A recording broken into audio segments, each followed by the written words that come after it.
For example, if we talk about AMPK, it's a fuel sensing enzyme. It alters metabolism during and post exercise. For example, it increases muscle glucose or sugar uptake and glycogen synthesis by activation of a protein called AS160, and also increases lipid oxidation by a different protein called ACC.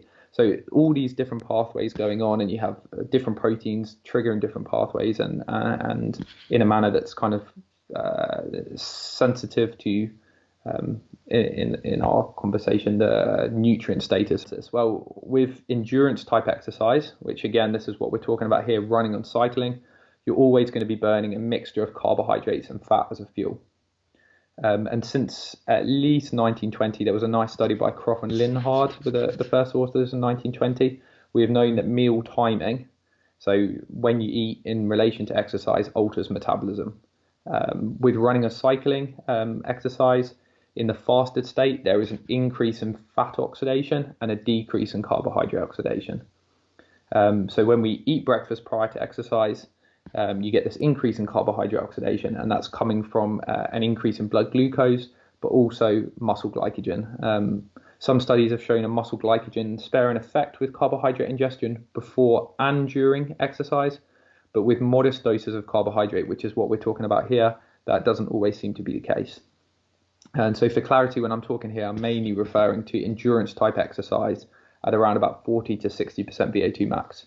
Because as you increase the intensity of exercise beyond that, into what we'd start talking high intensity exercise, you start to increasingly utilize carbohydrate as the fuel, irrespective of whether the exercise is in the fed or fasted state. And again, some great researchers in this area, Bergman and Brooks, had a study, I think it was in the Journal of Applied Physiology, that demonstrated that really nicely. Yeah, I mean, this is such a fascinating area because, again, this idea of fitness level is one that's, we clients, oftentimes we always want to think of ourselves as athletes, and of course, elite athletes are a different level than even recreational elite athletes. And when we talk about the fuels that need to go into whether it's training nutrition or race day nutrition, it can be troublesome for recreational clients because they want to be fueling with, let's say, more carbohydrate to be able to elicit some of these gains. Yet, if we talk about body composition, they're not seeing some of these, reductions in body weight or even improvements in some of the metabolic profiles there. So can you touch on your experience with, working on the elite side, working with the general population? Are there some general recommendations or heuristics that you might give folks who are, trying to lose 20 or 30 pounds versus those who are pushing more at the elite level and need to really fuel those training sessions? Yeah, I think you kind of hit the nail on the head right at the very start when you said context is key, and that's what we're talking about here. So I think the two paradigms are very different. So for weight loss and for improvements in health, I think we kind of touch it at the very start that energy balance is very important. And there's some nice work, I think done by Susan Jebb, has looked at different, for example, different diets, so low carbohydrate, high carbohydrate, low fat, and the key seems to be energy balance. So if you can maintain a diet and maintain an energy deficit, weight loss will come in the long term. And improvements in health will also come. In terms of performance, I mentioned I'd done some work at the Peak Center for Human Performance in Canada.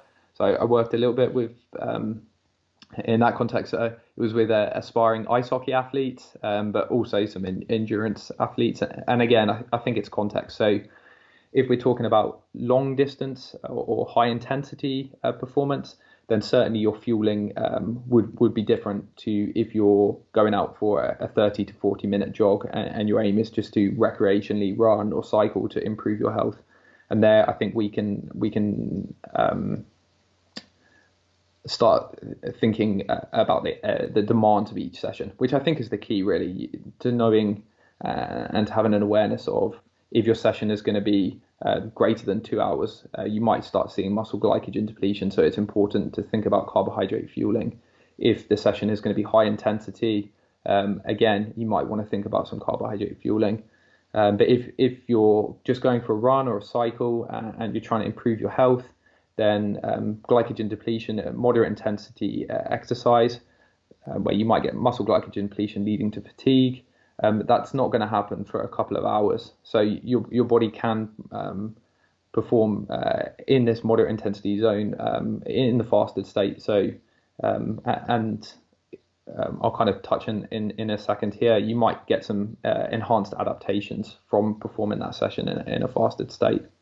Yeah, talk to us a bit about how those intramuscular triglycerides start to impact the story around, what substrates we're going to utilize during exercise. Yeah, so before I jump into intramuscular triglycerides, if we link back to some of those key energy sensing proteins, and these were some of the things that we measured in our muscle samples from the training study. So we know that AMPK and PGC1 alpha, some of those key ones I talked about earlier, they're nutrient sensitive, and they're involved in different adaptations, so mitochondrial adaptations, proteins involved in glucose or sugar transport into muscles, such as GLUT4, which is that main glucose transport protein. And in our study, we observed greater increases in the protein levels of AMPK and PGC1 alpha in muscle with exercise before versus after breakfast. So skeletal muscle AMPK, it can be activated by high fatty acid availability, as well as muscle glycogen availability. So some of the work that came before our study had shown quite nicely that when you exercise with low muscle glycogen, you can increase the responses of some of these proteins such as AMPK. So as I mentioned, our exercise training study was conducted in collaboration with researchers, including Dr. Gareth Wallace, and we looked at muscle glycogen as well as intramuscular triglyceride use with a single bout of fasted fed exercise. And we didn't observe any difference in muscle glycogen utilization with exercise before versus after breakfast. So we think the increases in GLUT4 will probably be coming from increases in fatty acid availability and oxidation, leading to increases in skeletal muscle AMPK. We also looked at the phospholipid composition of skeletal muscles. These are, and this was done with researchers in Poland. It's the fatty acid composition of muscle membranes, and this has been important for health and insulin sensitivity. And we showed greater remodeling or beneficial remodeling of this membrane with exercise before breakfast. And then you mentioned as well about IMTG, and there's a nice body of evidence that's gone before us that suggests that turnover of fat stores might be beneficial for health. So that's the turnover of fat stores from our fat tissue, but also regular utilization of the fat stored in muscle, so intramuscular triglycerides, and this has been associated with improved insulin sensitivity. And in our study, because we collaborated with those researchers at the University of Birmingham, we were able to show that eating breakfast before versus after breakfast, doing your exercise in the fasted state, you get increased intramuscular triglyceride utilization in type 1 and type 2 fibers of these overweight men. So overall, the mechanisms seem to point towards increased fat use with exercise in the fasted state being important for these changes in the health of muscle. Key proteins such as AMPK and GLUT4 being upregulated, changes to the fat composition of muscle membranes, and as you mentioned there, an increased turnover of the fat stores themselves. And a really nice element of our study was that we measured expired air samples during every single exercise training study session.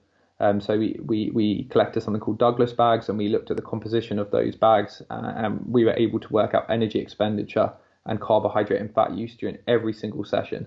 And what we found is there was a correlation between the men who burned the most fat during the exercise training sessions and the change in our estimate of insulin sensitivity.